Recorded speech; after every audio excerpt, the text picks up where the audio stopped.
Actually match slip हुई थी वकार। Slip तो नहीं, वो पंच पड़ा था, वो तो हमने देखा है।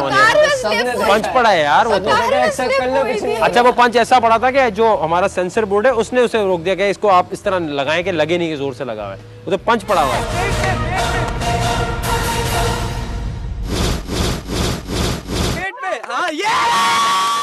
जब निदा और तालमिया का फाइनल हुआ था, उससे पहले निदा और जब तालमिया साथ थी, क्यों पीट गए थे यार सबसे? मैं एक बात बोलूं, एक चीज बताया कि तालमिया को लाके, मैं तालमिया को कह भी रही थी, तालमिया तो अनस के साथ मिल जा, चुपचाप निदा के साथ फाइटिंग कर, लेकिन निदा को हरा दे, तो अनस से तो तालमिया क्या बोलती है? यार आंटी से पीट गए, छोड़ दे मैं कर लूंगी। अब वो निदा की बातों में आ गई। खैर अगर आप निदा और इन दोनों का करते हैं, निदा हार जाती। नहीं वो तो खैर चलो, वो हार जाती ना, वो एक लड़की एक लड़का हो जाते, वो लड़की आगे वो हार जाती, वो लड़की नहीं है।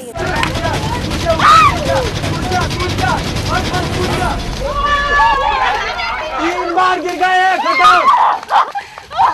आपका एक चैलेंज हुआ था जो मिलिट्री चैलेंज था।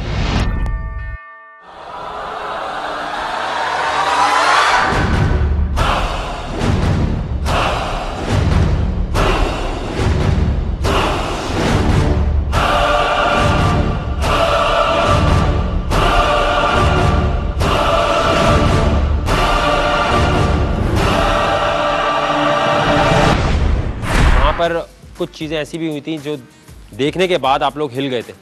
किसको सबसे ज्यादा चोटें आई थी? चोटें मुझे तो बिल्कुल नहीं आई। मैं कहा सिद्रा को आई थी शायद, सुनने में आया था कि सिद्रा को और मोमिन को।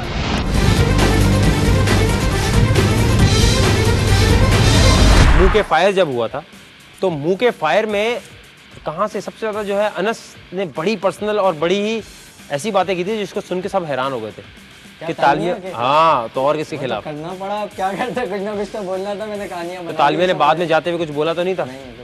आंटी बच्चों को तो ले आती अपने पप्पू और गुड्डू को घर पे छोड़ आई आप। ये है ना कॉलेज जिनमें बिल बतोड़ी, ये झाड़ू भूल आई है अपनी। ऐसी मेरे घर में मतलब मासी है जो आती है काम करने वाली।